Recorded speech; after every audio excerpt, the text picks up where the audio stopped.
This is exactly why important games matter and you don't fully tank. It's next on Locked on Jazz. Bum bum bum bum bum bum bum bum bum bum bum bum bum bum bum pow. You are Locked on Jazz, your daily podcast on the Utah Jazz. Part of the Locked On Podcast Network, your team every day. It is the March 14th edition of Locked on Jazz. The Utah Jazz fall to the Miami Heat yesterday, but by looking at the final 5 or 6 plays of the game, what we will see is why important games matter, why you don't want to fully tank, and how the Jazz are progressing and what they have to learn. Plus, another example of that, playing unique defenses, doing different things along the way, and learning from it, and finding out about guys. We're going to do all of that today, plus a little late game watch, and we'll do our lottery to wrap it up. It's all today on Locked on Jazz. I'm Daivd Locke, radio voice of the Utah Jazz, Jazz NBA insider. This is Locked on Jazz, your daily podcast on the Utah Jazz, giving you insight, expertise, geeky numbers, and hopefully making it way better to be a Jazz fan each and every day. Thank you so much for making Locked on Jazz your first listen. We are free and available on all podcasting apps as well as on YouTube. Join our YouTube community. It's available for you. Excited to have you aboard. Chat with friends. Be a part of it. It's all good stuff there in YouTube. Thanks so much for jumping aboard the program today. We do have our brand new subtext group for some of them joined in. I think there were like 9 people who got the return of Empty the Noggin after the game. They got a little update from me in the middle of the ball game. I think they even got a third quarter, halftime and a third quarter updates of things I was watching late in the ball game. So that's for you. If you want to join in, it is joinsubtext.com/lockedonjazz. It is a 14-day free trial. You can decide whether it's worth it, and then it is going to be $4.99 a month. Locked On's launching this. So join subtext.com/lockedonjazz, and then you also can interact with me one-on-one directly. For those 9 or 10 of you that are doing it, I'll probably get bored on the plane at some point and throw out a text to you that says, send me your questions. Let's go back and forth for a little bit. We'll do it kind of pre-games every now and then. We'll chat. We'll do things like that. So it'll be a fun kind of exclusive group for those of you who've been long-time Locked on Jazz people. Excited to have you aboard. All right, let's get to it. I want to just walk through the final plays last night. And let me be clear. The Jazz are the number 2 offense in clutch games this year. They've really been great. Last night, to me, is an example of like where we still need to develop, okay? And it's not like develop like someone's doing something wrong. It's just youth, experience, new opportunities. So the game, it's 114-113 with 3:20 left. And Simone, we run a play. Simone flares out, drives to the basket exactly as you'd want. And just a great defensive play by Jimmy Butler to block it. That's just like a big-time play. After that, we just make mistakes, and they're fine. Like, fine. But you got to learn. 2:50 left. We're down 1. And Horton Tucker, who, is really learning how to play the game, tries to lob a pass into Walker Kessler with 2 guys around him. I'm sure he saw something. It's just not the play. Even if Walker catches it, it's not the play. It was our 17th turnover of the game. It was Talen's 6th. Like, he's trying to make a play. I love the fact he's trying to make a play. The way you get better is you try to make plays. It's all good. But that's why it's great that we're playing games that matter, that are close, that have something on the line. Because what ends up happening is Talen learns from that. Like, that was a bad pass. That was an ill-advised decision. Okay, so be. Here's the ones that are most interesting to me. With 2:50 left, we go get the ball to Lauri Markkanen. And this is a comment that was made by Will Hardy early, and I'm watching the plays for those of you who are watching YouTube and wondering why I'm looking to the left.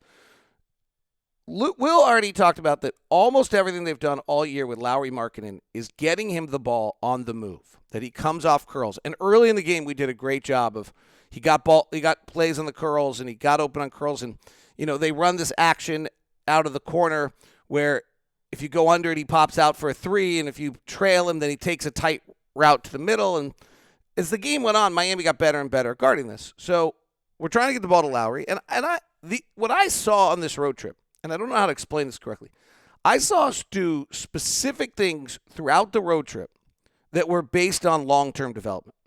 In other words, we're going to play to win, but while we're playing to win, we're going to run Lauri off a double stagger pick and roll, which might not be our most efficient play, might not actually be the best play we can run, but it's the play Lauri has to learn to understand that 3 years from now, when we're going to be great, Lauri's going to run that play.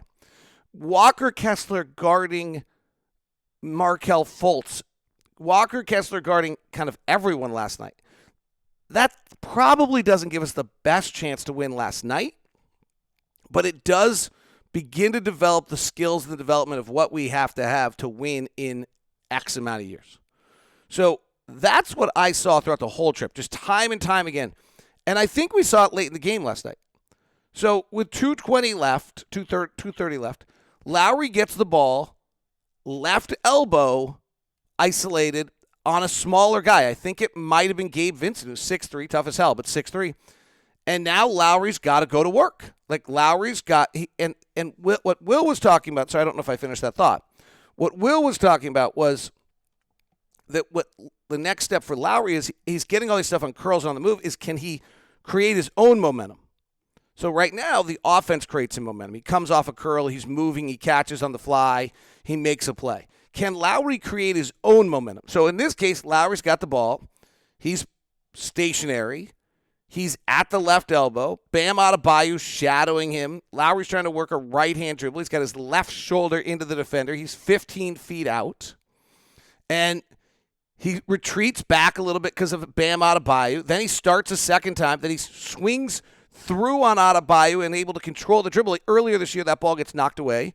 There was a play against Dallas on this road trip where we did something similar. Kyrie was up into Lauri, and he's able to power through it. And Lauri gets across the lane and puts up a running right-hand hook. He's short with it. He then is just a beast, gets his own rebound, gets fouled, etc. But there it is. That's a major – he misses the shot, right? We don't score, frankly. It's a major development piece. There's a foul on Butler, so we get the ball back. And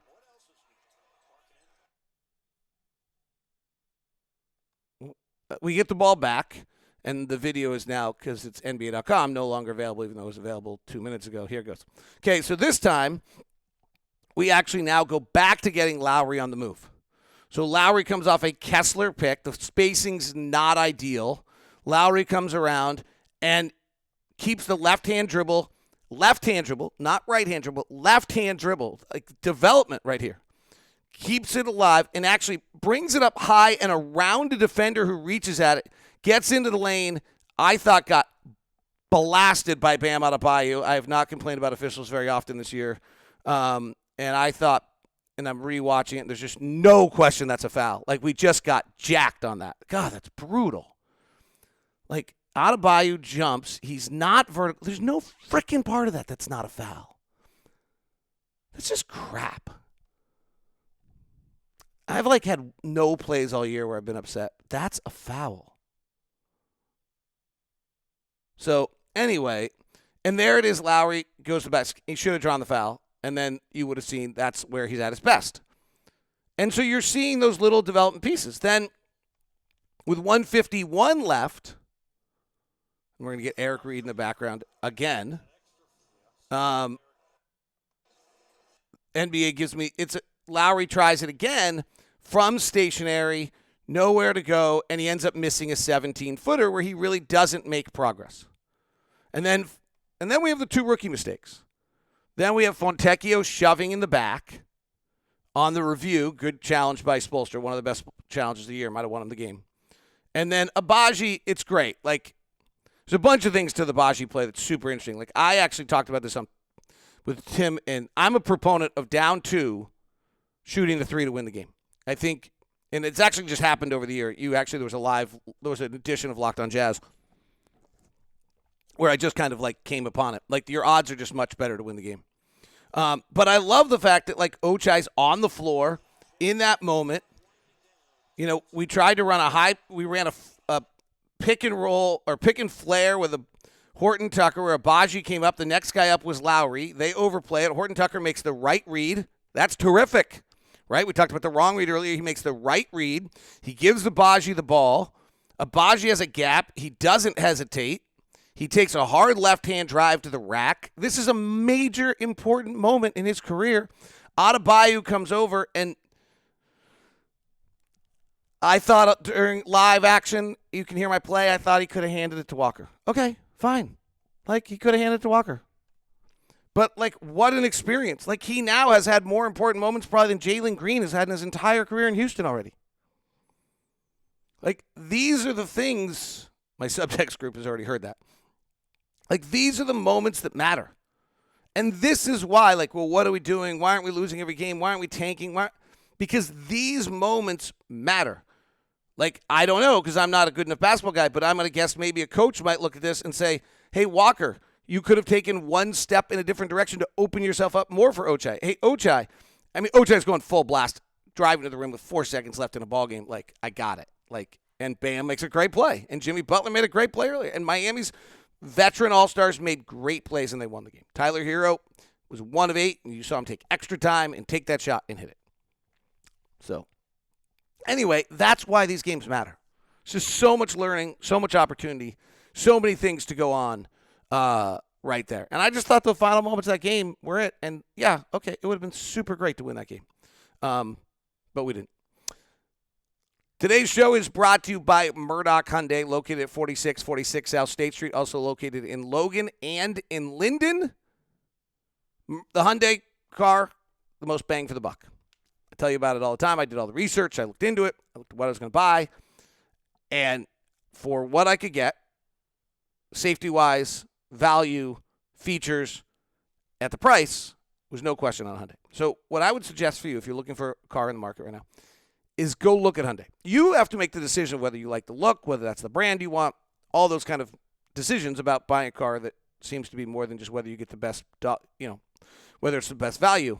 You decide that. But at least stop by and look and see what you can get at Murdoch Hyundai, located 4646 South State Street, also located in Logan and Linden. Why don't you also send me a note first at dlock09@gmail.com. I'll give you the VIP treatment with Cam in Salt Lake and with Jake in Logan. If you're going up to Linden, let me know as well. We can arrange it for you there as well. It's all at Murdoch Hyundai.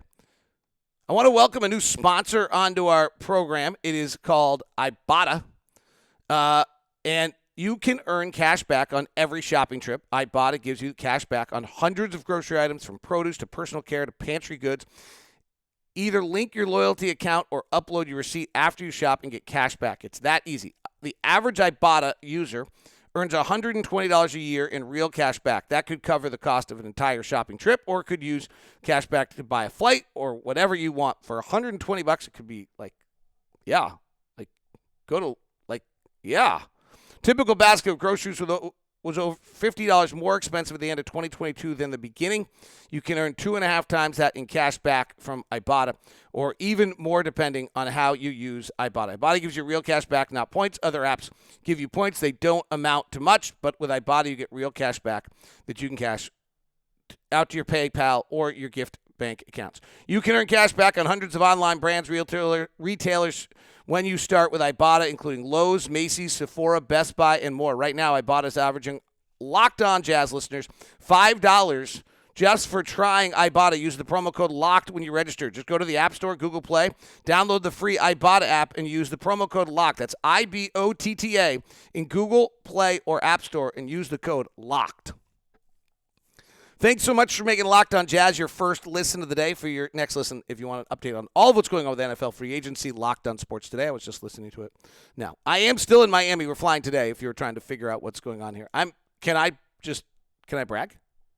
Can I, come on? Yeah, thanks. Appreciate it.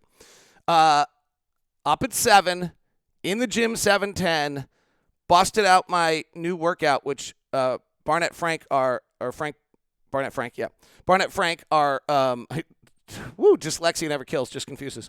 I don't know his exact title, and I've screwed up titles. Sean Sheldon, I owe you an apology. I called you our video coordinator. You're not. You're assistant coach. My fault. I'm really sorry. My bad. That was earlier on the trip. AB's our video coordinator. I know that. Oops. Anyway, not anyway. That was bad on my part. But so Barnett gave me this new workout on the treadmill where you pretty quickly have it up at like max treadmill at 3.5 and then go for 40 minutes to try to deal with an injury I have. And it's been great. And I actually incredible to have like a medical staff that looked at me for 14 days because my injury is gone and I feel 100% better, which is probably why I got up at 7 o'clock in the morning. And then I went to Whole Foods and then I got my breakfast. I'm super proud of how efficient I've been on a travel day when I could have just rolled out of bed. So anyway, efficiency. Okay, you guys just know I'm a freak. I share my little stories. We're all a part of the group. How about you send me a note, by the way, about what you're most proud of today? I want to hear from you. What's the best part of your day? I think I've told you guys that. Have I? Oh, I am babbling now. So I have this thing I do where every time I see someone, not every time, but most time I see someone, I ask them what the best thing that's happened to them in the day. And the reason is because, one, I'd rather have a positive conversation than a negative conversation. And two, sometimes it's uplifting and it's great. You hear something that makes you happy. And it usually ends with everyone smiling. It's a lot better than the bullcrap where everyone says hey, how are you? Well, actually, no one cares. So everyone's asking a question. Okay, I actually would be really interested in knowing the best thing that's happened in your day. It's cool. So I do that every time I see someone. If I'm checking in at a restaurant or something, hi, what's the best thing that's happened in your day? They're all taken aback. Everyone thinks it's really weird. My kids get super embarrassed.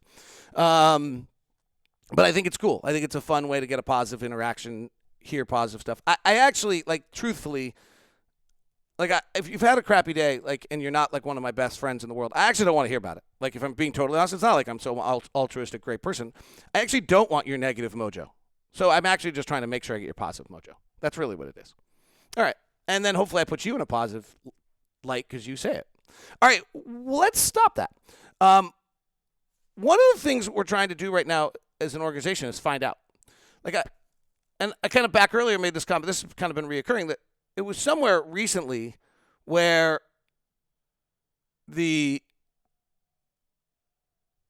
Justin Zanuck made the comment, we're going to finish the year and we're going to know. And there was a little bit of a feeling, I think, inside the Jazz organization that when they cut Jared Butler, that they didn't really know. It was no one's fault. We were trying to win a championship, and so you don't maybe do things the way you don't give guys just time. And right now, kind of to that same ilk, we're giving guys time. We don't have a lot of other guys to play. But Simone Fontecchio is a really cool story right now. He was great last night. He had 20 points in the first half. He was unplayable at the beginning of this trip. Unplayable, and we kept playing him. He was so bad. There was a moment where it was oh my gosh, you can't put him on the floor. And last night he played 30 minutes. He had 23 points. He had 5 rebounds, an assist, and a steal. This is kind of, again, the beauty of important. If this is a game where you've won 15 games, what gets super hard about that is, can you actually take what his performance was and have it be credible? But last night in Miami, 14th game of a road trip, against a team that's desperate for a win, who's really good defensively, that's legitimate. That's a legitimate performance right there by Simone. And you kind of link that's been coming. His confidence didn't really waver, and now he's had 3 or 4 really, really good games, and we've got another 15 to go find out more about him, maybe a little less. I wish it was 15 because I wish there was more games to call. 13, sad. And so you begin to learn a little bit. Will's talked about his athleticism being better than people expect. We've seen that. And we've seen him try to make plays, like that drive where he gets blocked by Jimmy Butler. He's trying to make a play. He's not just spot shooting on the outside. I think Talen, frankly, wasn't. Talen had to learn something. Talen played what I would call, this is a Sloan term, Talen played backwards. I think if any of us have ever played golf and had a good round, your next round sucks, right? You try to, if you go out on a Tuesday and you play really, really good golf, it could be any other sport, skiing, whatever sport you play, and you have a really, really good day on Tuesday, could be mountain biking. You go back out on Thursday, you try to recreate Tuesday. You don't actually ride Thursday. You try to recreate Tuesday. What Talen tried to do the other night, understandably, was recreate the mojo and the energy that he had in the previous game, and he couldn't find it, and then he had a tough night. He went 3 of 13. He had 8 assists, but he also had 6 turnovers. He had a tougher night. Chris Dunn played pretty well last night. And so you're trying to find out, like, that's an experience. Be totally honest with you, I can tell you the night that the best game I've ever called in my entire life, like, happened to be, and then I was terrible for, like, the next 4 games because I played backwards. I tried to go recreate the feeling I had on that given night instead of calling the game that I was calling for about the next 4 games until I suddenly realized what I was doing. And I thought, okay, well, Taylon's never come off a game of that nature. Like, it was definitely the talk around the team. Like, I went over and talked to Talon at shoot-around and was like, I talk to Talon all the time. Talon's probably the guy I've talked to the most of anybody on this whole team, him or Kelly. In the locker room before games, they're there, and I go chat with them with some regularity. And so I came over and was like, hey, that was just super fun to watch. Like, great job. Like, that was the extent of it. Like, it wasn't the usual conversation or things like that. Like, and so it was just kind of still constant. So it was in his head. And so he's trying to recreate it, proving he can do it again. And he didn't have a very good night. These are all just pieces of the puzzle of the process of what you're trying to learn as you go on. And it's really cool to watch. I mean, and I think what's actually cool here is to not think about them as negative or positive. So, yeah, Simone's is certainly positive that he came through that stretch. Talon's could seem to be negative, but it's not negative until you find out how he deals with it, right? And, like, on the other one, like, Damian Jones was fairly feckless last night. Like, he just didn't impact the game. Like, so, okay, why? Like, and then can we work with him and figure out? Because, I was talking to scouts before the game, and they were like, I really like this kid. I've always liked this kid. And then you got Walker. Like, last night, Miami shot 5 of 16 when Walker was the closest defender. Another monster defensive night by Walker Kessler. It's pretty amazing. The other one that's happening, by the way, a little bit is Ochai. I'm going to have to dig into this, and maybe I'll do this on the plane, but Ochai defended 17 shots last night. Like, he's becoming our primary defensive player, and there are some nights here where he's really good. Frankly, Ochai development. Ochai was really good last night. He was not so great on some of these other nights on this trip. That's fine. Like, and you have to, like, go beyond him just whether he's making shots or not. Like, his three-point shooting is dropped considerably as the trip's gone on, as he's playing 30 minutes a night, and as he has the responsibility of guarding the best offensive player on the other team, and then he just learned to do that. So this is why I think you just kind of have to understand. The Jazz did some interesting defensive things last night that I want to touch on just because, again, I think it fits into this. They're trying all sorts of stuff. I'm behind on late game, but Ron and I watched a few, so I'm going to touch on that, and then we'll play the lottery because that's what we do every day on the show, though we didn't do it yesterday. So that's all as we continue here on today's show. Okay, it is that time of year for you to jump aboard and have some fun because FanDuel.com/locked-on. And it is March, and there's lots of basketball.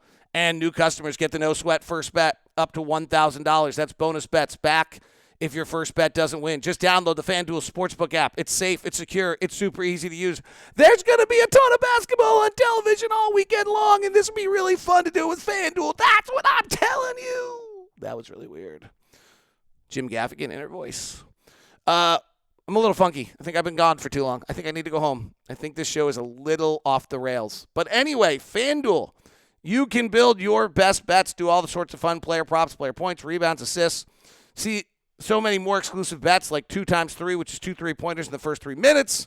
Don't miss the chance to get your no-sweat first bet up to $1,000 in the bonus bets when you go to FanDuel.com/lockedon. That's FanDuel.com/lockedon. FanDuel, the official sportsbook of the Locked On Podcast Network. Your team every day. Do you guys have the feeling, having followed me on this road trip, that I actually have gone off the rails today? That I'm unhinged? I don't think I'm unhinged. I think I'm a little wacky. Though, here's a little tidbit for you about road trips. I really think we'll all get on the bus today and not say a word to each other. Like, we've just all been together a lot. It's all good. I love Thurl. I love Bowler. But, like, an interesting one to me was last night I came back. I'm a little obsessive about this right now, but I came back from the game last night, and I went to the gym. Like, I just didn't have it. And then Holly texted me, and her son was here, and so I went down and saw her and her son, which was awesome. I had a wonderful dinner with Holly the night before. I had a wonderful dinner with Evan, or lunch kind of with Evan. Saw a lot of this trip has been so great from just a team standpoint. Like, I got to know a bunch of guys better. A lot of time with players and interaction. Like, the trip's been amazing from a work standpoint, but, like, it's time to not see these people anymore and time to see my wife and child and children, but one of them's in college. So I do think this is, like, it's time. Like, let's go. All right, here's what we did last night I've not seen a team do before. Whenever they went to the post or had an isolation on the wing, which they run a lot of side stuff, we doubled. So the first thing we did is we didn't naturally guard. Like, the natural matchup you expected wasn't there. So Bam Adebayo wasn't being guarded by Lauri, by, like, our center all the time. What we did do, though, is have kind of the guy you would expect to maybe guard them were kind of one player removed. And so the ball would go into Jimmy Butler or Bam Adebayo, and we would double from the top guy. And then the minute the double was there, the original guy guarding would leave. It was super interesting. And then whoever just came and doubled would take the assignment. So the offensive player thinks I'm being doubled, then isn't being doubled, and then his passing window is gone. And I thought it had a really big impact on the game last night. I thought I've never seen it before. It was really creative. Alex Jensen had the scout. I don't know where it came from. And it was, it worked. And it's pretty interesting. Now, it probably works on the post, but it's an interesting idea that, like, you're sending a double, player sees double, thinks double, but you're actually rotating out of it almost immediately.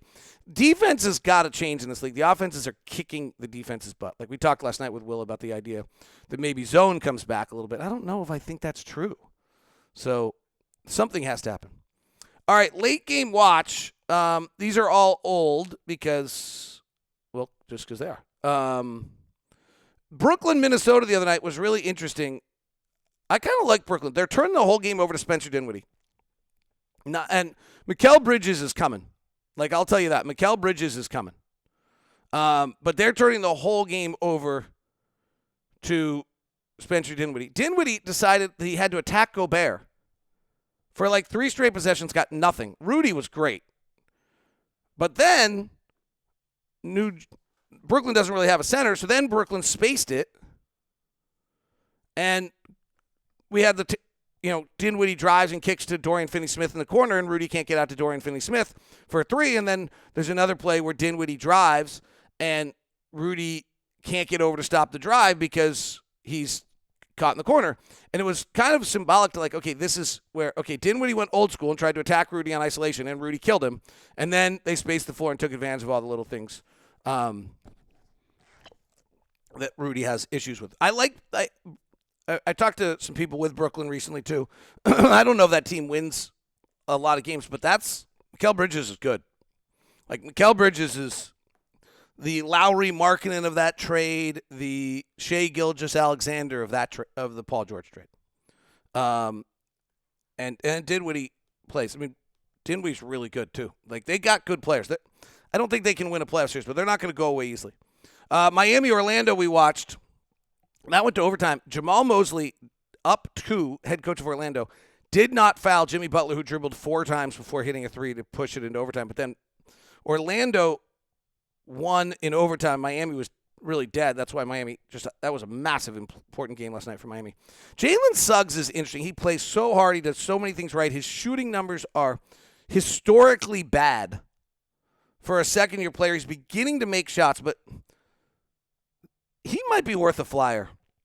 They've got a lot of players. They're going to have 2 more first-round draft picks. I don't know if they would get out from under him. He's going to be expensive because his rookie deal's coming up. But it's interesting. He's interesting to me. The shooting numbers are so horrific. There's never been a player in the history of the NBA who's had these shooting numbers after 90 games and turned into be a viable player. So it might be absurd. But, boy, he does a lot of things, plays super hard, works at it. Wendell Carter Jr. was back for Orlando. He changes their entire team. Like, they're 7-15 when he doesn't play. When he plays, he changes everything. I love Wendell Carter Jr. I've always loved Wendell Carter Jr. I wonder whether Wendell Carter Jr. could be our 3rd pick. I don't know how. It's probably expensive. It's probably too much. But could you have Walker, Kessler, Lauri Markkanen, and Wendell Carter Jr.? I just think I don't know that Wendell Carter Jr. can play the 4. But if Lauri plays some 5 with Wendell Carter Jr., and you're fine. The only thing is I don't know that you can play Kessler and Carter Jr. together ever. So that probably hurts you. But I think you can switch with Wendell Carter Jr. I think he takes up a lot of space. I really like that guy. Atlanta, Washington. Quinn's running all of his horn stuff, flaring out for Trey.